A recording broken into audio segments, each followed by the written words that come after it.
दोस्तों, एक 30 साल की औरत होती है। वह हवस की इतनी ज्यादा भूखी होती है कि वह अपने ननद के लड़के को ही अपने प्यार जाल में फंसा लेती है और उसी के साथ संबंध बनाने लगती है। उस लड़के को भी बहुत मजा आ रहा था। अपनी मामी के साथ ऐसा घिनौना काम 4 महीने तक करता है। लेकिन 4 महीने के बाद इस औरत के साथ एक ऐसी घटना घट जाती है जिसकी कोई कल्पना भी नहीं कर सकता। जी हाँ दोस्तों, जब आप लोग सुनेंगे तो शायद आप लोगों को बहुत हैरानी होगी, इसलिए इस वीडियो को पूरा जरूर देखिएगा, क्योंकि वीडियो के अंत में आपको एक बहुत बड़ी सीख मिलने वाली है। तो आइए जानते हैं पूरी घटना इस वीडियो में। लेकिन वीडियो में आगे बढ़ने से पहले बस वही छोटी सी रिक्वेस्ट है। वीडियो को लाइक नहीं किए तो वीडियो को लाइक कर दीजिए। चैनल को सब्सक्राइब नहीं किया है तो हमारे चैनल काल्पनिक कहानियाँ 1.0 को सब्सक्राइब कर दीजिए। दोस्तों, यह सच्ची कहानी रामपुर की है। वहाँ एक छोटा सा परिवार रहता था। उस परिवार में रीना एक जिम्मेदार और सीधी साधी औरत होती है और उसके पति का नाम महेश होता है।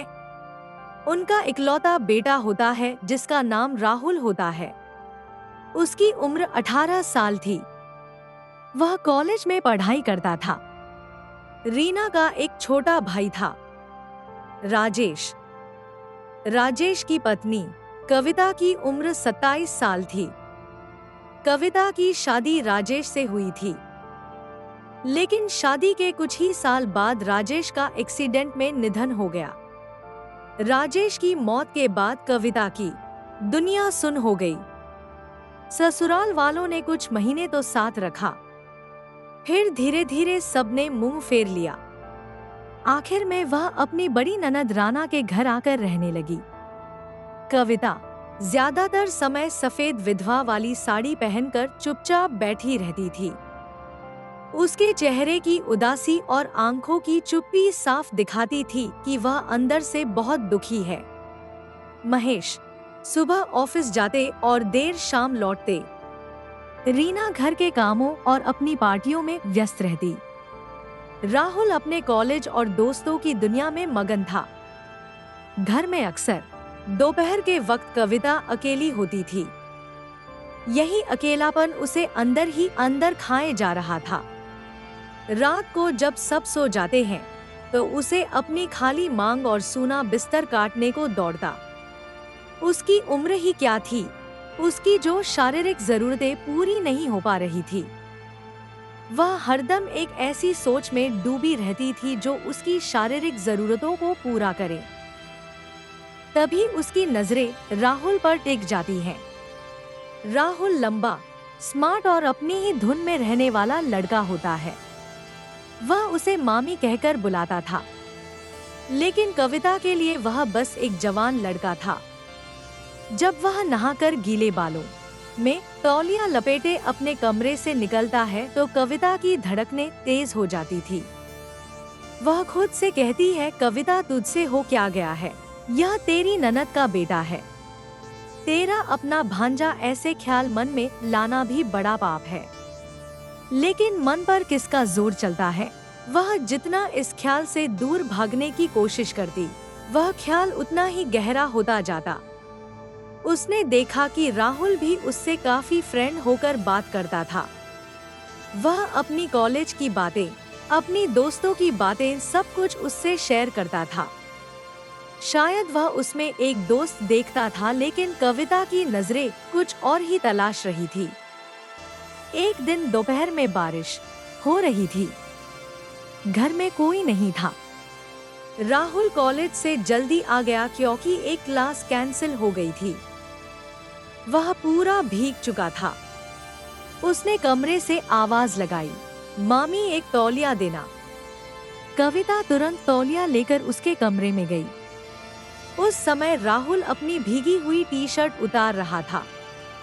अचानक वह अपनी मामी को सामने खड़ा देखकर वह थोड़ा झिझका, लेकिन फिर मुस्कुरा दिया। सॉरी मामी, मैंने देखा नहीं, आप आ गई। कविता की नजरें उसके चौड़े सीने और मजबूत सामान पर टिक कर रह गई। उसके शरीर में एक अजीब सी लहर दौड़ने लगी। उसने तौलिया आगे बढ़ाया।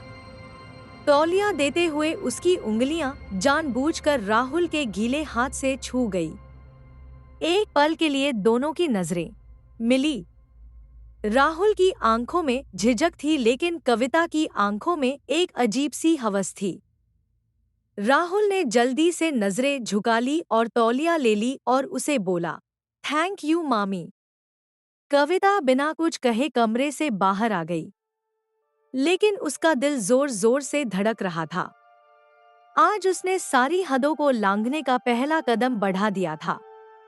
उसे पता था कि यह रास्ता तबाही की तरफ जाता है, लेकिन उस वक्त उसकी हवस और ख्वाहिश ने उसकी सोच को अंधा कर दिया था।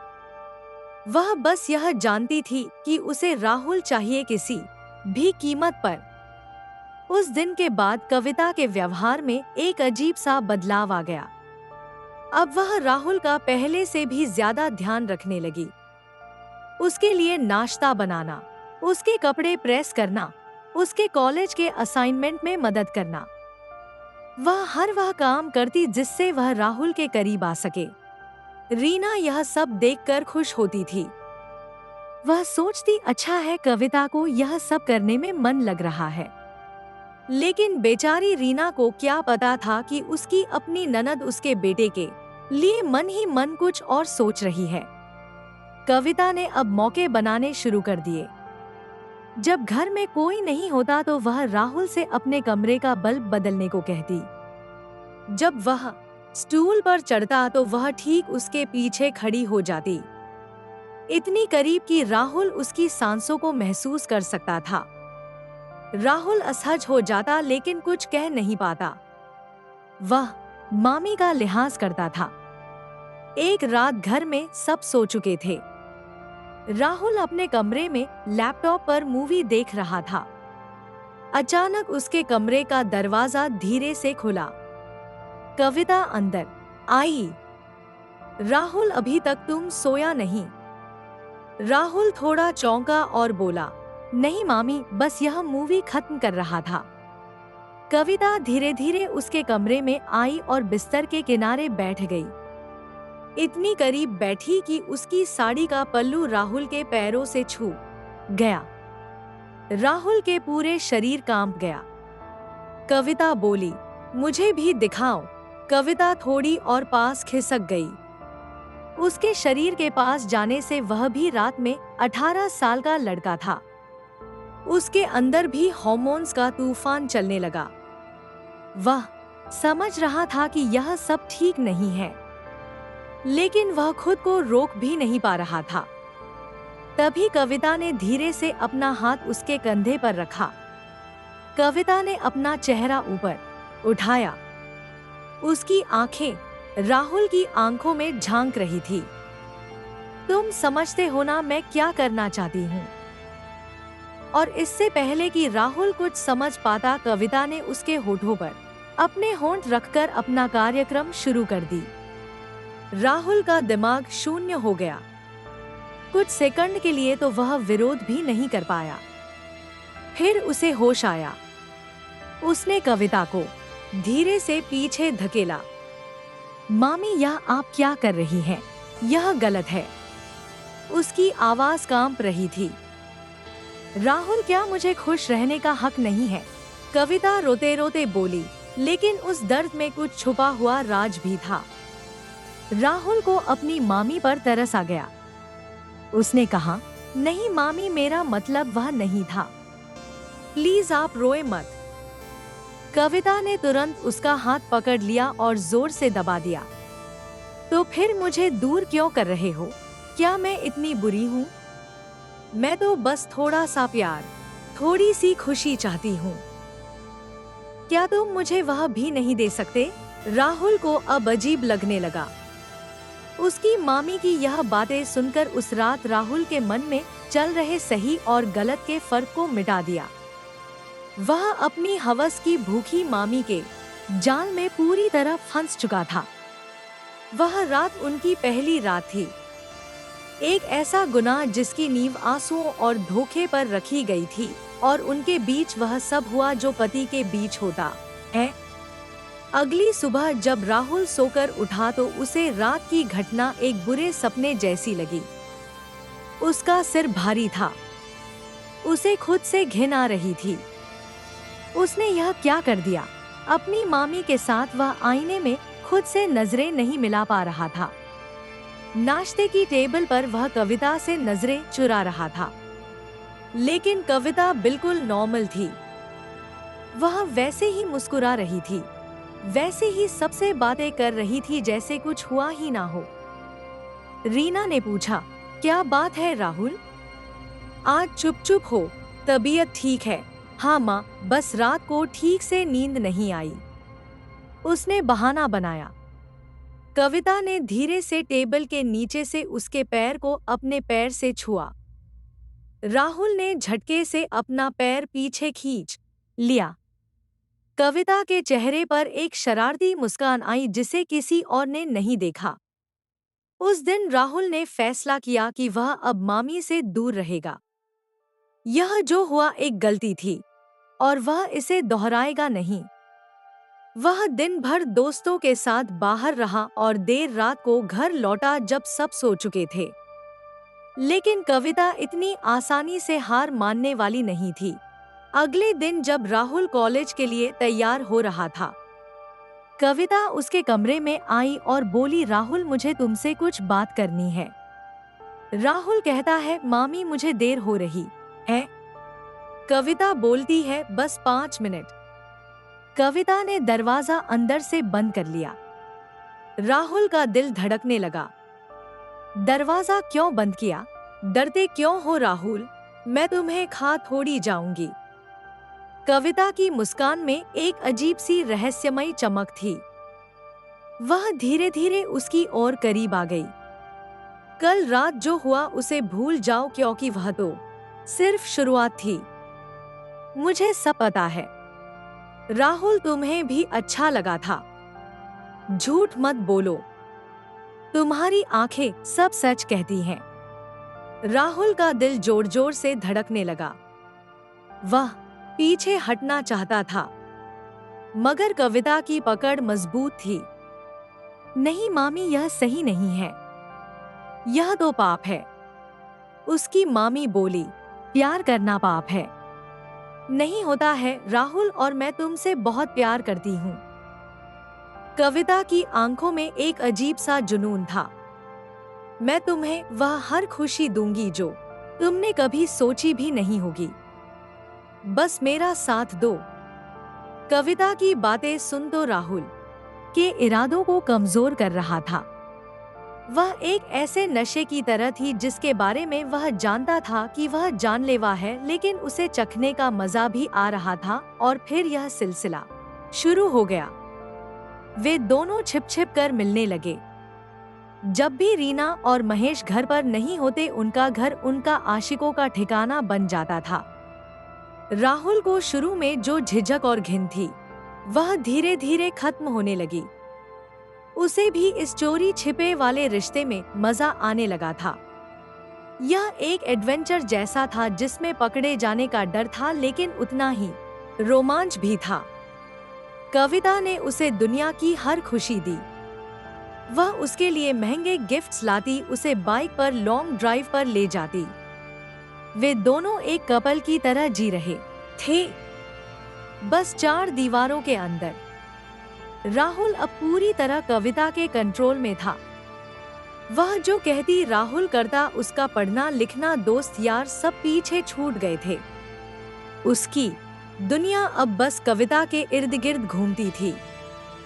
यह घिनौना खेल करीब 4 महीने तक चलता रहा।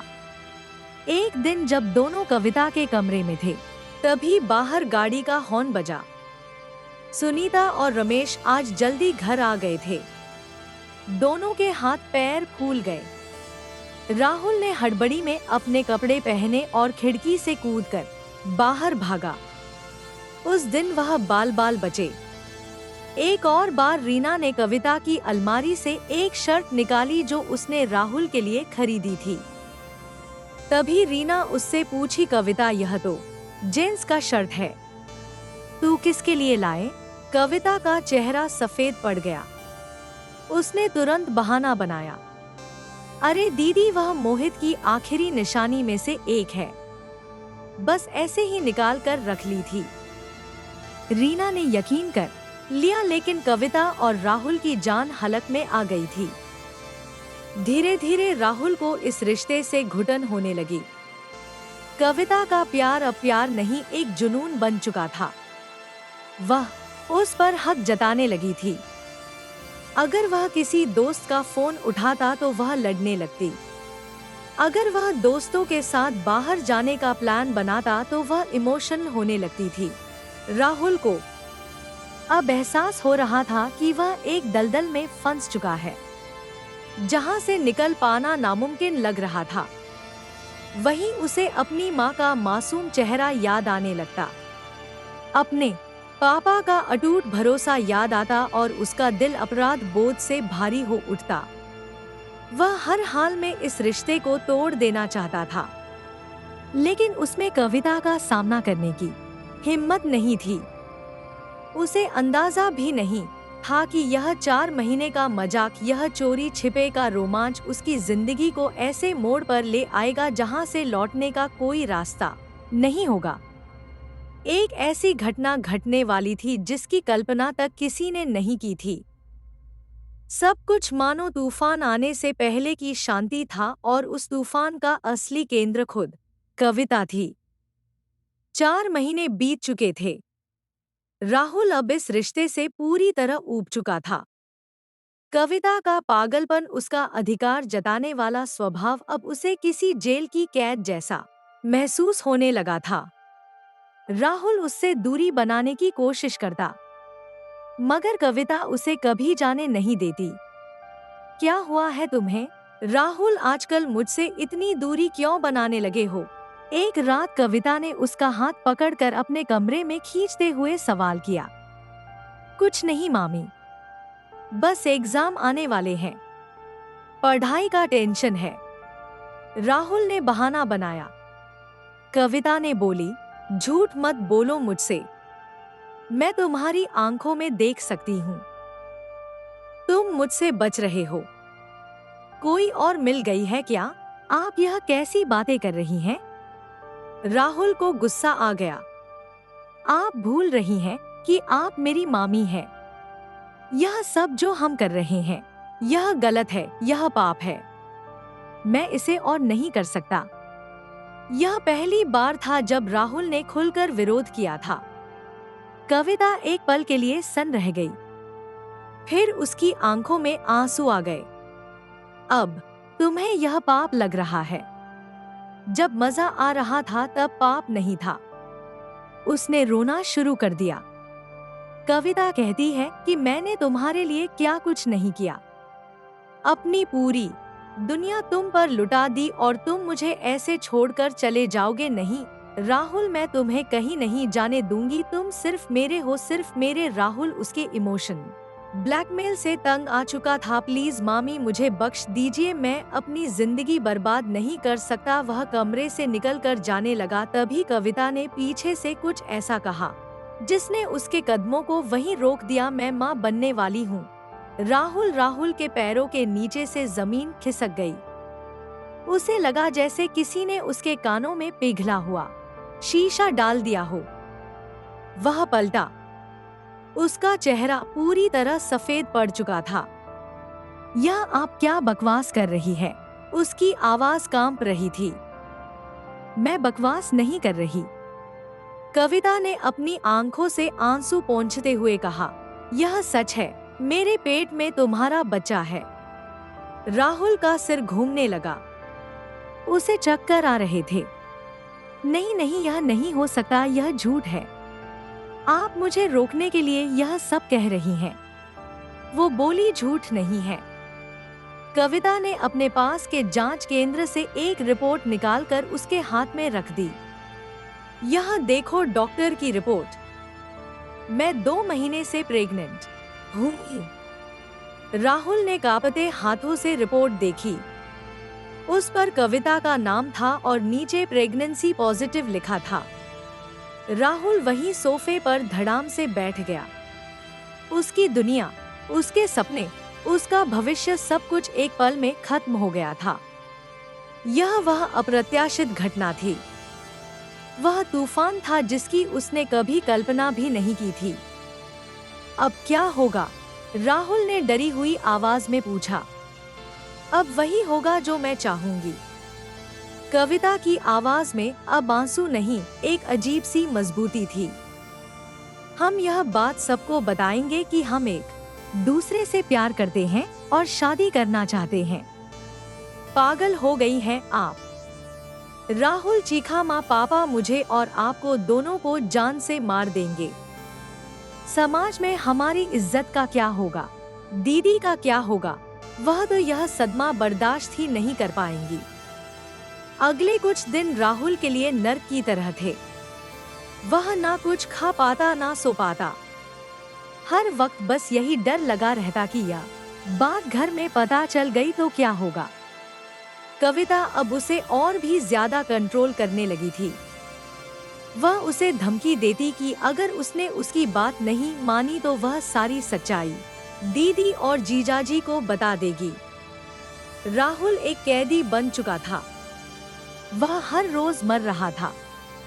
जिस मामी ने उसे अपने प्यार के जाल में फंसाया था, अब वही मामी उसे उसके बच्चे के नाम पर ब्लैकमेल कर रही थी। उसे अब समझ आ रहा था कि हवस का रास्ता आखिर में तबाही और बर्बादी की तरफ ही जाता है।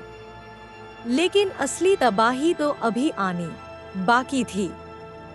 कविता की प्रेगनेंसी को लगभग 3 महीने होने वाले थे। सुबह सुबह उल्टियां होना, चक्कर आना, यह सब अब आम हो गया था। वह सबसे छिपाने की बहुत कोशिश कर रही थी। रीना अपनी छोटी भाभी कविता की हालत देखकर परेशान हो गई। उसने कहा, कविता क्या बात है? कई दिनों से देख रही हूँ तुम्हारी तबीयत ठीक नहीं लग रही है। चलो आज डॉक्टर को दिखाते हैं। यह सुनकर कविता का चेहरा उतर गया। उसने कहा, नहीं दीदी, कुछ नहीं है। बस मौसम बदलने की वजह से थोड़ी कमजोरी है। मैं ठीक हो जाऊंगी। लेकिन रीना नहीं मानी और वह उसे जबरदस्ती डॉक्टर के पास ले गई। राहुल, जो उस वक्त कॉलेज में था, इस बात से अनजान था। क्लिनिक में डॉक्टर ने कुछ टेस्ट किए और रीना को बाहर इंतजार करने को कहा। कविता अंदर डॉक्टर से गिड़गिड़ा रही थी। प्लीज डॉक्टर, मेरी ननद को कुछ मत बताइएगा। मैं आपको जितने पैसे चाहिए दूंगी। डॉक्टर एक समझदार और उसूलों वाली महिला थी। देखिए, यह मेरा काम नहीं है और आप अपनी हालत छुपाकर अपनी और बच्चे की जान खतरे में डाल रही हैं। जब कविता और डॉक्टर बाहर आई तो रीना ने बेचैनी से पूछा, क्या हुआ डॉक्टर, सब ठीक तो है ना? डॉक्टर ने बोली, कोई चिंता की बात तो नहीं है। आपकी भाभी 3 महीने की प्रेग्नेंट है। यह शब्द रीना के कानों में किसी बम की तरह फटे। उसे एक पल के लिए यकीन ही नहीं हुआ। प्रेग्नेंट, लेकिन कैसे? इसके पति को गुजरे हुए तो 3 साल हो गए थे। डॉक्टर शर्मा खामोश रही। रीना ने कविता की तरफ देखा। उसकी आंखों में 1000 सवाल थे। कविता, यह डॉक्टर क्या कह रही है? यह सच है? कविता की नजरें झुकी हुई थी। वह बस रो रही थी। उसकी खामोशी और उसके आंसू सब कुछ बयां कर रहे थे। रीना का सिर घूम गया।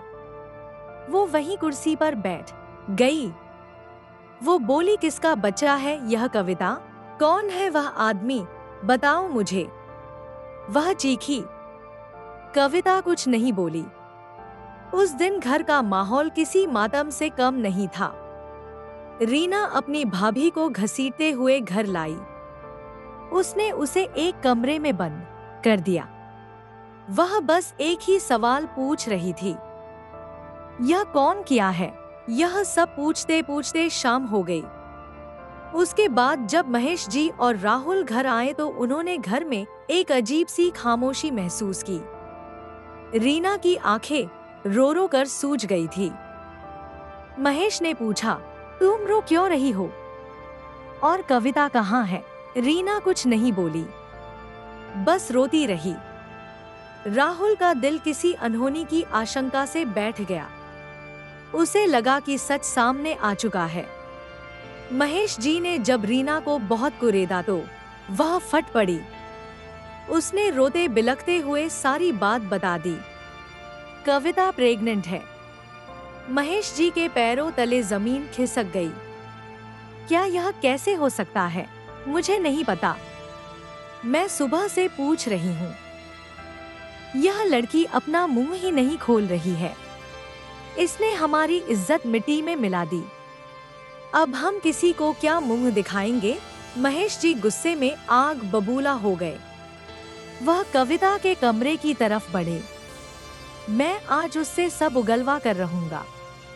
राहुल एक कोने में खड़ा कांप रहा था। यह कयामत की रात थी। उसका गुनाह अब सबके सामने आने वाला था। महेश ने दरवाजा पीटना शुरू कर दिया। दरवाजा खोल कविता। आज अगर तूने सच नहीं बताया तो मैं तुझे जान से मार दूंगा। अंदर से कविता के रोने की आवाज आ रही थी। काफी देर तक जब दरवाजा नहीं खुला तो महेश जी ने गुस्से में दरवाजा तोड़ दिया। अंदर कविता फर्श पर बैठी रो रही थी। महेश जी ने बोले, बता कौन है वह हरामखोर? तभी कविता ने नजरें उठाकर एक बार कमरे के बाहर खड़े राहुल को देखा। उसकी आंखों में नफरत थी। फिर उसने महेश जी की तरफ देखा और धीरे से कहा, राहुल है। वहां एक पल के लिए कमरे में मौत जैसा सन्नाटा छा गया। रीना को लगा जैसे उसके कानों ने धोखा खाया है। क्या क्या कहा तूने? कविता ने फिर वही नाम दोहराया। इस बार और जोर से, आपका बेटा राहुल, यह बच्चा राहुल का है। रीना ने एक जोरदार थप्पड़ गाल पर दे दी और बोली, बेशर्म औरत, मेरे बेटे पर इतना घिनौना इल्जाम लगाती है। वह तो तुझे अपनी माँ की तरह मानता है। कविता बोली, मानता था। फिर वह बोली, पूछिए अपने लाडले से। पूछिए कि पिछले 3 महीने से वह मेरे साथ क्या कर रहा था। पूछिए कि कैसे वह रात को छिप छिप कर मेरे कमरे में आता था। सबकी नजरें अब राहुल पर थी। राहुल का चेहरा डर से सफेद था। उसकी आंखें फर्श में गड़ी थी। उसकी खामोशी उसका सबसे बड़ा कबूलनामा था। रीना के मुंह से एक चीख निकली। वो वहीं जमीन पर गिर पड़ी। उसे अपनी भाभी और अपने बेटे दोनों से एक साथ ऐसा धोखा मिला था जिसे वह शायद कभी बर्दाश्त नहीं कर पाती। महेश जी की आंखों में खून उतर आया। वह एक शेर की तरह राहुल पर झपटे। उन्होंने उसे मारना शुरू कर दिया। हरामजादे, तूने अपनी मामी के साथ, तेरी हिम्मत कैसे हुई? मैंने तुझे यह संस्कार दिए थे। शायद वे इसी सज्जा के लायक था। उस रात उस घर में जो तूफान आया उसने सब कुछ तबाह कर दिया। रिश्ते, विश्वास, प्यार, इज्जत, सब कुछ खत्म हो गया। उस रात के बाद उस घर में कुछ भी पहले जैसा नहीं रहा।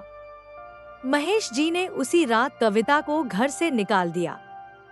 वह रोती रही, गिड़गिड़ाती रही, लेकिन उन्होंने एक नहीं सुनी। दफा हो जा यहाँ से और अपनी शक्ल दोबारा कभी मत दिखाना। कविता आधी रात को सड़क पर अकेली खड़ी थी। उसकी एक गलती, उसकी हवस ने उसे कहीं का नहीं छोड़ा था। राहुल की हालत भी कुछ कम बुरी नहीं थी। रमेश जी ने उसे घर के एक कमरे में बंद कर दिया था। उसका फोन, लैपटॉप, सब कुछ छीन लिया गया था। उसका कॉलेज जाना बंद हो गया था। रीना ने तो जैसे अपने बेटे से रिश्ता ही खत्म कर लिया था। वह उसके साए से भी नफरत करने लगी थी। जिस बेटे को उसने इतने नाज से पाला था, आज उसकी वजह से वह किसी को मुंह दिखाने के काबिल नहीं बची थी। महेश जी अंदर ही अंदर टूट चुके थे। समाज में उनकी बहुत इज्जत थी। यह बात अगर बाहर निकलती तो उनकी पगड़ी उछल जाती। उन्होंने फैसला किया कि वह यह शहर छोड़कर कहीं दूर चले जाएंगे जहां उन्हें कोई नहीं जानता हो। कुछ ही हफ्तों में उन्होंने अपना जमाया बिजनेस, अपना घर सब कुछ बेच दिया और एक गुमनाम शहर में चले गए। राहुल अब एक जिंदा लाश बन चुका था। वह ना किसी से बात करता, ना कमरे से बाहर निकलता। उसके कानों में हर वक्त अपनी माँ की चीखें, अपने पापा के गुस्से वाले आखिरी शब्द और कविता के आखिरी नफरत भरे बोल गूंजते रहते थे। उसे अपने किए पर पछतावा था, एक ऐसा पछतावा जिसकी आग में उसे सारी जिंदगी जलना था। उसने कुछ महीनों के मजे के लिए, एक गलत आकर्षण के लिए अपनी पूरी जिंदगी तबाह कर ली थी। उसने सिर्फ खुद को ही नहीं बल्कि अपने पूरे परिवार को बर्बाद कर दिया था। दोस्तों, इस सच्ची घटना को सुनाने का मेरा मकसद किसी का दिल दुखाना नहीं है, ना ही किसी के दिल को आहत करना है। मेरा उद्देश्य आपको जागरूक करना है ताकि आप पहले से ही सतर्क रहें और जो भी कदम उठाएं सोच समझ कर उठाएं। आपके जीवन में कोई ऐसी बड़ी समस्या ना आए जैसा कि आपने एक कहानी में सुना और जाना। तो दोस्तों, फिर से वही रिक्वेस्ट है कि अगर अभी तक आपने वीडियो को लाइक नहीं किया है तो वीडियो को लाइक करें और चैनल पर नए हो तो चैनल को सब्सक्राइब करना ना भूले ताकि हमारा भी मनोबल बढ़ता रहे और हम आपके लिए ऐसी ही और कहानी लेट रहे जिससे आप कुछ नया सीखें और आपका मनोरंजन हो। और फिर मिलते हैं ऐसी ही सच्ची घटना के साथ। तब तक के लिए जय हिंद, जय भारत।